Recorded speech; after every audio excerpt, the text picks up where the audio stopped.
people who struggle with substance use disorder aren't bad people. They're sick people, and we want to help them get well.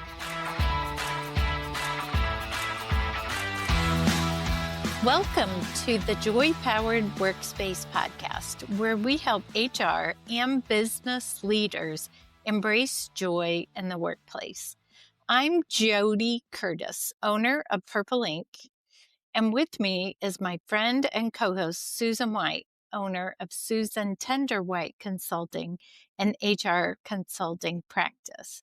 Susan is also a senior executive collaborator with us at Purple Ink. So based on requests from many of our listeners, today we will be discussing substance abuse in the workplace. I'm going to jump right in, introduce our guests and experts, and start learning from them. With nearly 13 years in the addiction recovery field, Erin Mooney specializes in clinical vetting, treatment placement, and coordinated admission support. Erin brings lived experience, empathy, and accountability to her work. Her focus is on continuity of care and how that allows her to guide clients toward lasting recovery and essential resources. Holly Homan is a compassionate clinician who supports individuals and families through life's transitions, emotional challenges, and relationship concerns. Holly creates a warm, collaborative space where clients feel heard, understood, and empowered to grow. And she integrates evidence-based practices with genuine care to help clients build resilience and meaningful change.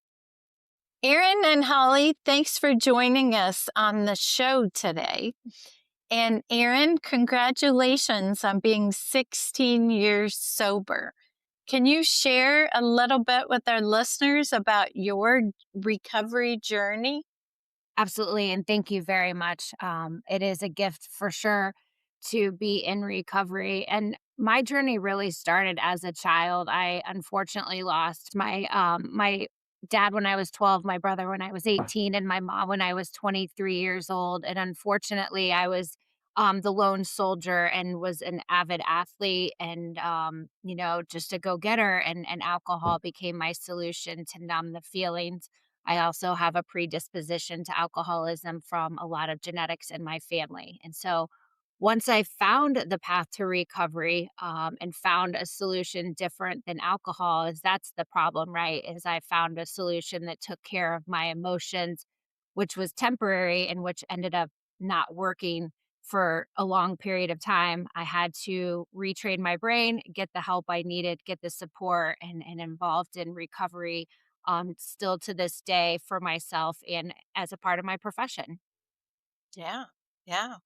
What did early recovery look like for you? Early recovery was very difficult, very uncomfortable, I should say. I unfortunately had some legal consequences. And so I had the heat on me, and I was never had a detention, a suspension, a speeding ticket. And so when these situations came about, I was petrified. And quite honestly, it was such a relief once like these situations had happened, because that wasn't solely inside that I was living with this day in and day out. And the shame, the guilt, the remorse of all of that really tends to take us to the next level of our addiction. And for me, early recovery was finally allowing people in to help me, getting connected to the right resources, getting involved in treatment, getting involved in recovery solutions such as like Alcoholics Anonymous, Smart Recovery, Celebrate Recovery, really diving into that and then taking a deeper dive. I always like to say healing from the inside out, because until we get to the core of why we drank or why we use substances, that's just not drinking isn't going to cut it for me. And so I had to take some deeper dives for that stuff. And what do you wish employers and leaders understood about people in recovery? This question really hits home because we talk a lot about this in the recovery community is people who struggle with substance use disorder aren't bad people, they're sick people, and we want to help them get well. And so uh, we're really smart, kind, loving, genuine people. We just need a different path in life. And so just like you would work with somebody that was diagnosed with cancer, right? Diabetes, things of that, what services do they need? I always say I work with an addictionologist, Dr. Timothy Kelly, who's been around for years, and he uses the cancer diagnosis is when somebody gets diagnosed with cancer, right? All the neighbors come over and plan meals and they support and help the kids out. But when somebody has substance use disorder, the neighbors don't want to talk about it. The family hides. It's this very shame and stigma oriented disease. And part of my work day in and day out is to help smash that stigma. And so that's what I ask employers to educate themselves, understand what it looks like, how to support and not enable. Thank you. Beautiful. Very helpful. Is it possible that employees can show no symptoms and yet still be struggling? Absolutely. This happens all the time. As people continue to drink more, our tolerance level increases as well. So it's interesting that you'll see people get DUIs for maybe 0.30% blood alcohol level. And we think you should not even be able to drive that car. And yet they're capable of driving the car and they're not aware that they've been not intoxicated. So I think that people who are at the point where they're drinking as soon as they get home, or they're drinking at lunch, or maybe even drinking in the morning before they go to work, may not have any symptoms that we can tell because of their tolerance is so high. What are some of those most common signs and symptoms of substance abuse disorders? Well, what I would like to say is that people will tend to argue about how often and how much they drink. So we don't drink every day. I only drink maybe casually on the weekend. And so I really discourage people from identifying how often and how much they drink really as an indicator of whether I have a problem or not. But what I will say is when we shift into substance abuse or substance dependence, if someone has something to say about your drinking, in those two phases, we become very aggressively defensive about our use. So you might say, hey, Susan, we've noticed that, maybe as the week goes on, you seem a lot more tired, or you may call in, or at the conference, we notice that you stay out a lot later than everybody else and you're drinking a lot heavier. And if you do not struggle with alcohol abuse or abuse, then you might say, you know what, you're right. That night was way outside of my comfort zone and I won't be doing that again. But if you're talking to someone who is actually struggling and that's become their solution, they will be very defensive, minimize. They'll say, also, this guy was with me and that's been fine, or change the topic about, well, my performance hasn't decreased. So why are you coming to me with this? And so I think usually when we're looking at whether someone has determined that alcohol or drugs is something that they use recreationally versus the solution to their life problems, you're going to see that immediate change in attitude. Yeah. Wow. How can leaders approach this with empathy while still holding a boundary? I think that's the best case scenario where we talk to someone as a human and we say, Here's the data. We're worried about you. We've been worried about you from this time. Sometimes we might go through the whole standard of care when you're approaching someone about a system or an issue that they're having. Like you might have to have a couple concerns from employees, coworkers. You might have to have some um, events that have been unpleasant for everyone. But when you're going to someone, you can say, it's really important for us to look at how this has become your solution. If ever I come to you and say, we think that your drinking is an issue, the conversation is going to die right there because they're immediately Mm. going to go on the defense. But if you can sit down and say, hey, can we talk about this together? You're going to have a much better outcome to that conversation. If an employee is concerned about a coworker's well being, what steps could they take or should they take? I think this aligns with whatever HR policy that you have with your employees. Um, a lot of people are very nervous about saying something directly to a coworker. They may make some kind of on the fly joke about how one of their teammates is always out later than anybody else, or they're always drinking more than anybody else. And sometimes we can say those things in a more passive way. But I would say that if you are really worried about one of your coworkers, I'd encourage you to go to your supervisor first and then have the supervisor escalate that to HR. Because I think that if your issues are showing up at work and other people at work are worried about you, we probably should have been worried about you 6 months ago, if not longer. Wow. Yeah. Holly, what are healthy ways to express concern without violating privacy, escalating the conflict, or creating shame? I think that what Erin and I have always come back to is remembering that the person that you're sitting across from is that incredible human being. They are a great employee. And really looking at them and this issue as something to be problem solved together. I think if we're waiting later in the conversation where we say, if this happens again, the company's going to have to terminate you, that it may escalate to that. If, but first and second conversations could definitely be, hey, we've got some concerns. Is this something that you're willing to look at, address, talk about? Second would say, hey, this really is something that didn't just happen once. Now we're kind of into a pattern of behavior. What would be something that you're open to so that you can maintain your employment here? Because I would say that at work, if there's an issue or a consequence related to your drinking, this can be the catapult turning point in your use to change behavior.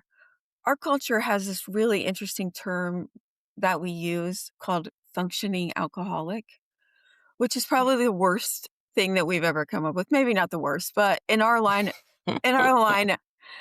and our field, it's very detrimental because there's really no such thing as a functioning alcoholic. And what we mean when we say that is all the areas of their life have exploded or people have put up with this behavior, but at least they still work. And people Mm. will be at end of life addiction and still be able to show up at work. And so to them, when we're in that solution, we're fine. Our drinking is fine. We still work. See, it's not an issue. And so really being able to bring those boundaries up in the process and a bigger deal can help someone save years and years of struggling. Hmm. It's so interesting as I'm listening to you talk, and I'm thinking about when I was in HR at a large corporation. Uh, there were times it was suspected someone was drinking, but we would never approach them unless we had like a workplace issue. We had a reason to coach, a counsel. And then in that conversation, we might bring up, is there anything else you want to tell us? Any support we can give you? But we were so reluctant.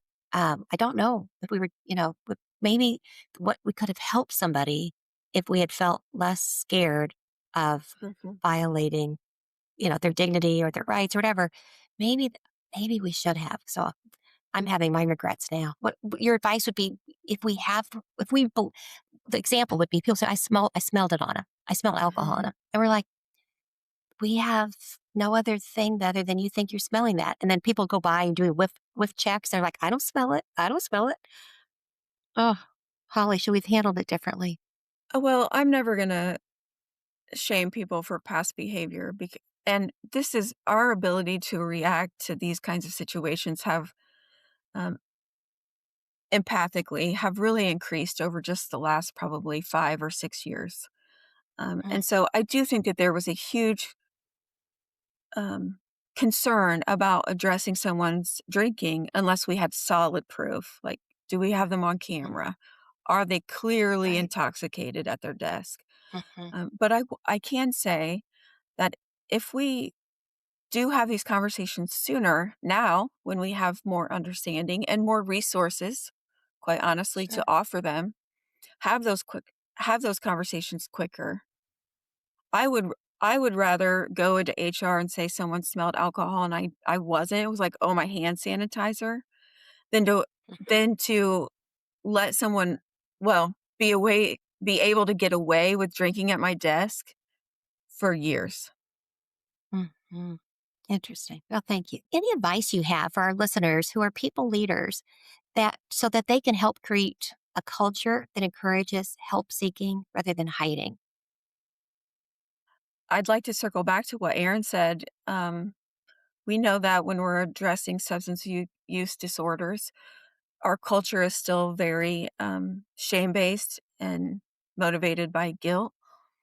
And so, talking to our teammates that it is a disease just like cancer, diabetes, and these are things that we should share with each other as soon as we notice something, that it's a supportive way as opposed to a punitive.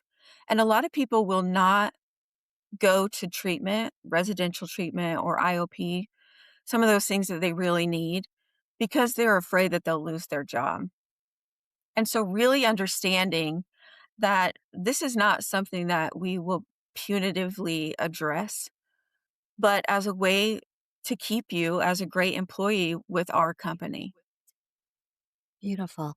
Can you Nice. talk for a moment about maybe EAPs and other external trusted providers that in today's world can help in creating that psychological safety?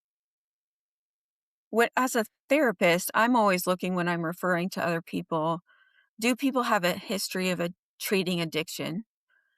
Um, do they have a licensed clinical addiction counselor license? You don't necessarily have to have that, but um, substance use disorder treatment is its own specific kind of silo.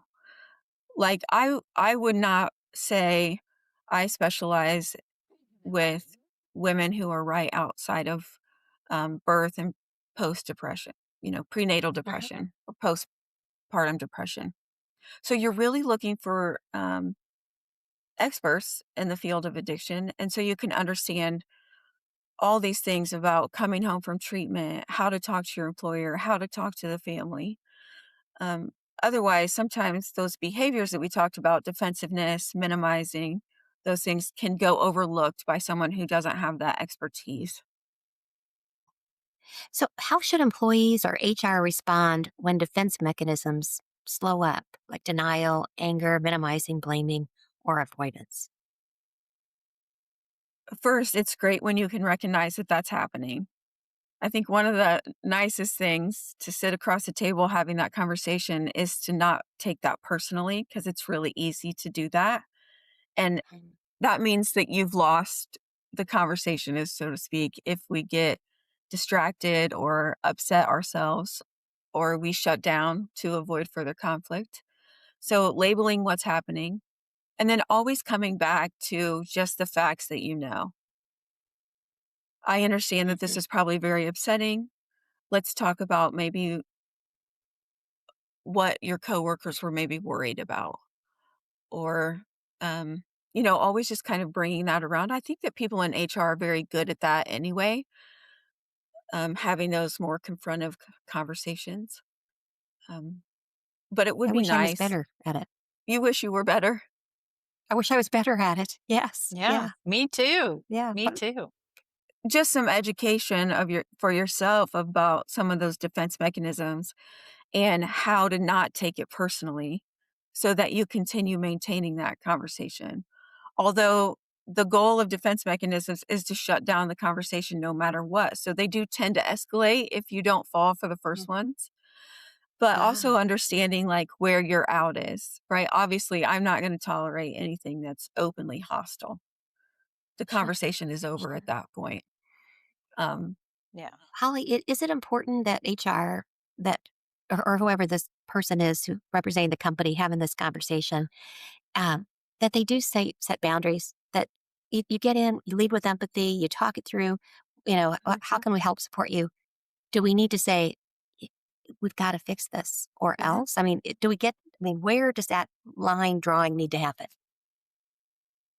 I think at the very beginning when you've had a concern like what I've said, um, Okay. I would say, we're very heavily invested in maintaining you as an employee, so we're looking at solutions for this. I would say then if you have that second conversation, that's where we have to fix this or we're worried that we won't be able to move forward. Okay. Good use of language. Yeah. Well, Holly, thank you so much. Yeah, good stuff. And Erin, we'll go back to you. Holly mentioned education.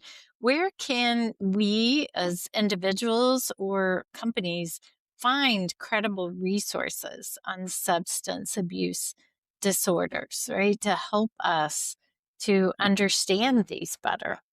Absolutely. So this is an important question. The first thing I'll say not to do is Google treatment near me, treatment near Ohio, professional treatment for an employee. Unfortunately, this industry is very jaded, and I say that with the most loving approach, but there are a lot of people preying on the sick and vulnerable, and anybody can create a website, make really nice pictures, and state all of the clinical and medical things they do while they're in treatment. My most important thing is getting a trusted provider like the Hollies of the world, the me's of the world that are in and out of these treatment centers. I make it a point in my space to tour any facility. If I'm going to send somebody there, I'm visually seeing it. I'm speaking to the clinicians, I'm speaking to the medical team, the admissions, and things like that, because you want to make sure that you individualize the care. Substance use disorder looks differently for everybody. And so, whereas somebody may need to go away for 30, 60, 90 days, somebody might need to just do an outpatient program. And so, it's important to have that quote unquote assessment done, and there's Hollies of the world licensed clinical addictions counselors can do assessments to provide what level of care is appropriate and what is needed. Yeah. And, you just said that everybody needs something differently, but generally, when you know you have an employee who needs help, what did those immediate next steps look like?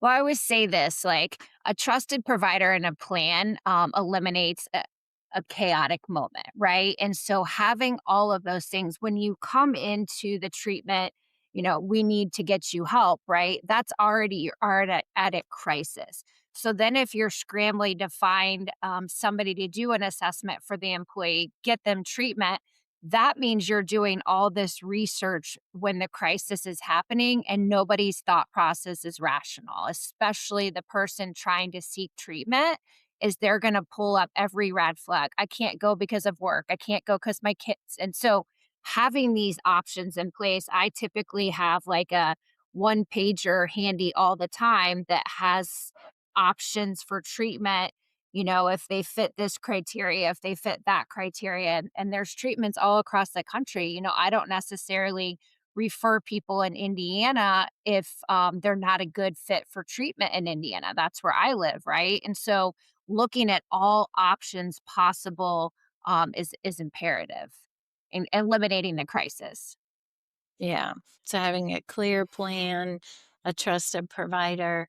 What types of treatments do exist? You've mentioned a few, but Absolutely. So, there's early intervention and counseling, right? Like the Hollies of the world, other therapists, licensed clinical addiction counselors. And like, I like where Holly mentioned that licensed clinical addiction counselor. And I'm not saying you need to be an LCAC or that, a licensed clinical social worker, but what experience do they have with addiction? I can say, I was seeing a therapist long before I, came to terms with having substance use disorder, alcohol use disorder, and I could completely hose that therapist, right? And not proud of it, not proud of it at all, but, like, they didn't know the signs and, things about it. So, early intervention, counseling, education, screenings, and then you go into, your different levels of care, which is the detoxification. Detox is where you want to be safely medically detoxed off of your substance. Then there's what we call residential, which is usually anywhere from 28 to 30-day residential inpatient stays. Then you drop down to outpatient level of care. We talk about partial hospitalization. That's usually 5 days a week for 4 or 5 hours a day.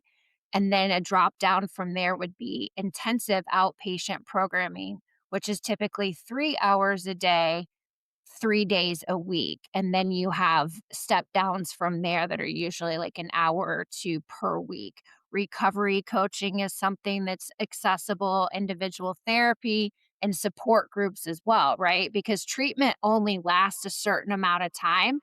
That's where I see the break and when somebody tends to have a reoccurrence of symptoms or a relapse, they've stopped their treatment, but then they don't have any follow through. So, recovery is a lifelong journey. Yeah. I suppose it's probably easy for us as employers or leaders to want to give ultimatums to employees who are struggling with this, where we might want to say, if you don't enter rehab treatment, you're going to get fired. Why is that not a good idea? So I'm going to go to my trusted Holly for this question because she Okay. she has some good stuff for this. Well, like I said before, I think that if it's more than the second time that you're having this conversation, I think an ultimatum is required. You do have to keep the person safe and also the company as well. And so I do think that's a place that you might find yourself in HR. I think if we can bring that back again and have that conversation before and then maybe a second time, um, the likelihood of people taking you up on those offers the first or second time and you retaining an employee that's amazing is really probably more helpful to the employee and also to the company. I will say one of the things that we really struggle with when we're working at those residential levels or the PHP levels is that people don't want to engage in that because they think, oh, my company is not going to give me that time off of work. Or they come home and they just want to jump right back into work. And then we don't have time for the meetings. We're not paying attention during IOP groups because, again, we're right back into the one thing that we can prove as evidence that we don't have a problem, and that's working.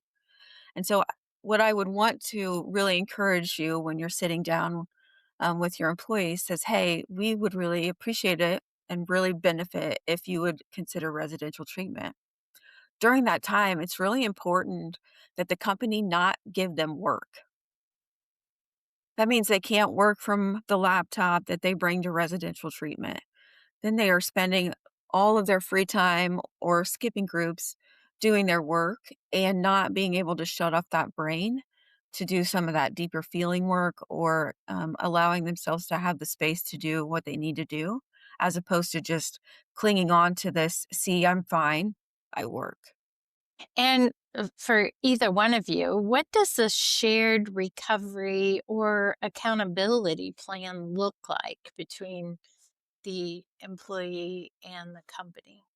Yeah, I think, accountability and plans are imperative, right? We need to be held accountable and structure and discipline is something we have to maintain. And so the outline will really help the individual and the employer engage and support and not enable, right? And so that treatment plan is very much this is what the treatment center came up with. Ron goes home from treatment, he's required to do IOP, making sure that he's attending groups, but also giving that opportunity like Holly said to ensure that he's not having to rush from work at 5:45 and get there by 6 and it's anything every time I work with a client, their first thing is, "Well, I can't go because I have to be at work or I have to take care of the kids," and so recovery has to be number 1 or else they lose everything else. typically what happens is they think family and work have to be number 1 and 2 and recovery third. But we always say if you don't put your recovery first, you lose everything else before that. If the client is capable willing to provide a release of information to HR, the treatment plan or the step down plan will be sent to HR so that you'll know exactly what the treatment place or the therapist is suggesting as long-term recovery. And those should be individualized. You should not get the same plan back for anybody that you send there.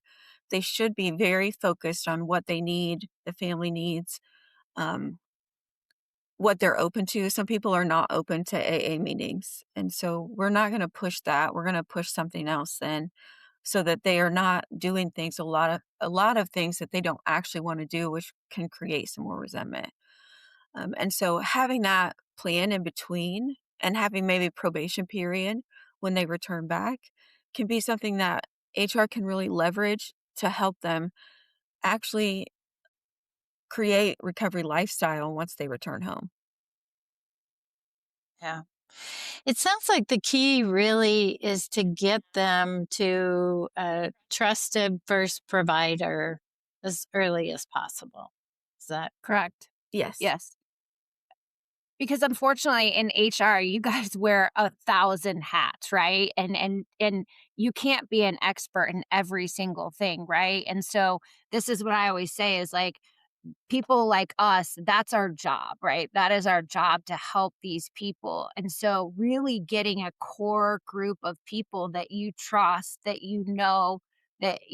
can support, always having them on speed dial. I mean, I work with a lot of EAPs and unions and things like that, right? And the second somebody walks into their office, they're calling me and they're saying, "Hey, Erin, this is a situation that's going on. What do you recommend?" And whether it be somewhere I work or not, I'm going to say, "Hey, this is X, like, here are the options," right? And so it's just imperative to be prepared. that's great advice and knowing where those places are. So, I like the idea of both of you on speed dial. Yeah. yeah. Well, please, I like that too. we're happy It's to Yeah. our help with it's our both of that. jam. Yeah. Mhm. Yeah. And you guys mentioned to me earlier that you actually have a question for us. Yeah, Yes, our we do. question is that can HR require an employee to obtain a substance use assessment?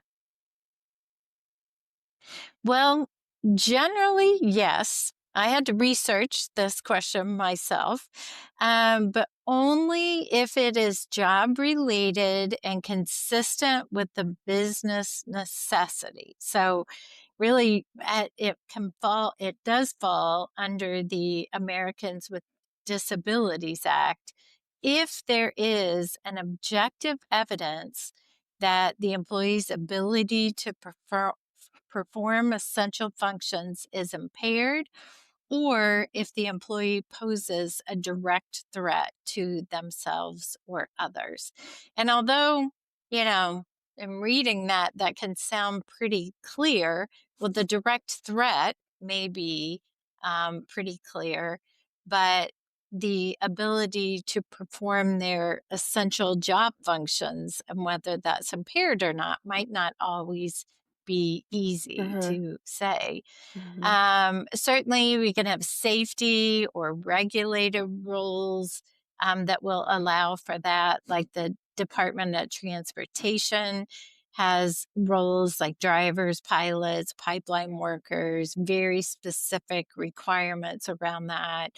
Manufacturing, healthcare, or other safety sensitive positions might be more specific to that as well too.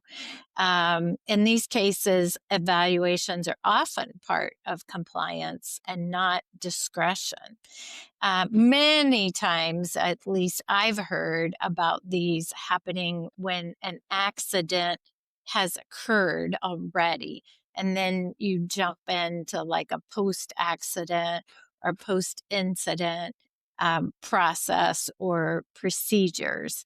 And, I would encourage organizations to be very consistent in how they apply these, right? You should do that for all accidents, not just accidents where you think someone might be drinking or on drugs, right?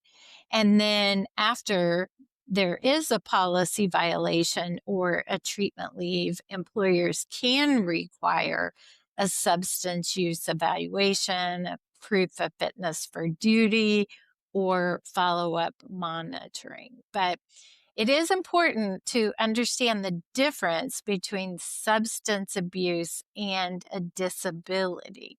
So, active illegal drug use is not protected under the ADA, but alcoholism and past addiction are protected disabilities. So, what that means is that you can require an evaluation for safety reasons, but you cannot automatically discipline or terminate someone just for having a substance abuse disorder. So, yeah, kind of tricky. To both Erin and Holly, if our listeners would like to reach out to you to learn more or to get help for themselves or for colleagues, how can they reach you? For myself, for Erin Mooney, I could be accessed by email or by phone number, and I'm happy to share that information. Do you want me to share that now? Yes, Absolutely. and we'll add it to our show notes as well, Sure. too. So my phone number is area code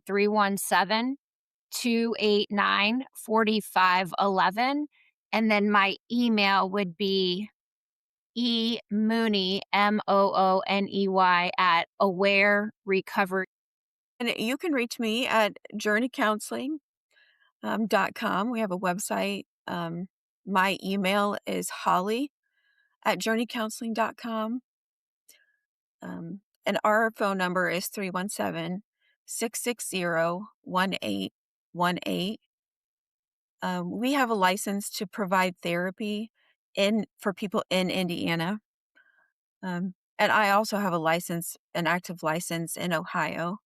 But we can provide family coaching for those in recovery, to anyone in the United States. So if someone is worried about a family member, you don't necessarily have to wait for them to get in trouble at work. Right, Nice. right. Nice. Well, gosh, Yeah, well, thank you so much. This today's really been helpful. yeah, yeah. Again, it's been a pleasure to be on the show. Thank you so much. It's time for our listener question. The following question came from a listener from a prior episode. We welcome questions from any of our listeners. Do you have any suggestions for pre assessment questions to flush out transparency in recruiting candidates? Well, I'm not sure you can actually test for transparency in a single question. I think what you're really doing or want to do is to create space for people so that transparency feels safe. And then watch for patterns in how they respond to that. I do certainly recommend asking open ended questions and asking for real examples versus hypotheticals.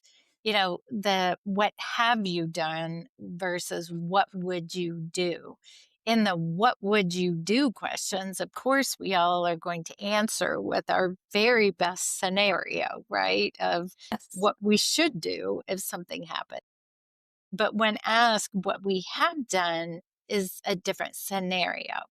I think also when you're asking about transparency, think about how they process the answer versus the actual outcome or what they did. But did they take responsibility or are they blaming other people in the area? So here are some what I think best answers or best questions to this is to maybe say, tell me about a time when you realized you were wrong and what did you do next? So you're not really there to judge what they did, but looking to see did they learn from their mistake? Were they willing to admit it? And, are they growing from that? Or another one, what's feedback you've received that was hard for you to hear, uh, but helpful? So their answer to that might show, hopefully, some emotional maturity, some coachability, and whether or not they saw the feedback as a threat or as a tool. And lastly, what do you need from a manager or organization to do your best work? And again, looking for that clarity of their self knowledge. Are they willing to be upfront about their needs? And are their expectations to that realistic or not? So, I like all those questions, Jody. The one thing I would mention is often when you ask a question, trying to get someone to really open up, sometimes you hear them say, well, in situations like that, here's what I would do. They try to go theoretical on you. You got to pull them back. Give me a time when you face this. Tell me about that situation and really probe. I think your chances of getting transparency is better, but you gotta take the lead on that because people tend to not to want to go there, right? right. It's so easy to Mm. move to the theoretical. And I guess the So second thing easy. I sometimes hear is when I ask a question about what did you specifically do, blah, blah, blah. And they come back and they start saying we. Well, we did this and we did that. And I'm Yes. like, okay, so it sounds like you had some help on this. I really want to understand what you specifically did. And so you sometimes have to pull out that transparency. Yeah. Right. So good Right. luck, listener. Absolutely. Yeah. Now it's time for In the News. In an article posted by executivemoms.com titled Why Working Motherhood Becomes Unsustainable and How Work Must Evolve, they suggest that the loss of working mothers is less about declining ambition and more about how work is structured once they return to work from leave. 97.5% of working mothers say they would stay longer at organizations that meaningfully support working motherhood. It's hard to get 97.5% of anyone to agree on something. So I think we should pay attention to that because so many of them leave when that support fails to materialize. And roughly 40% of working mothers exit their jobs after having a child, not just because they disengage, but because workplace systems remain unchanged while their personal realities are shifting. And their research shows that departures are heavily concentrated in the period immediately following maternity leave. 65% of mothers who leave their role do so within the first year of returning to work. Most give it a try, but then when it's not working, it becomes unsustainable for them. Nearly 68% of respondents said their manager had the greatest influence on whether their return to work felt supportive or discouraging. And 75% said flexibility mattered more to them than compensation. 78% reported that motherhood improved their leadership effectiveness, particularly in areas like prioritization and decision making.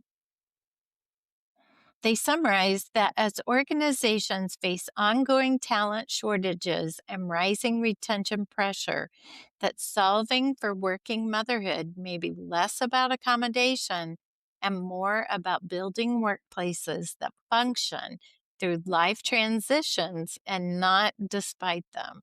So we could be losing a lot of good people that we're not helping adjust through these leaves.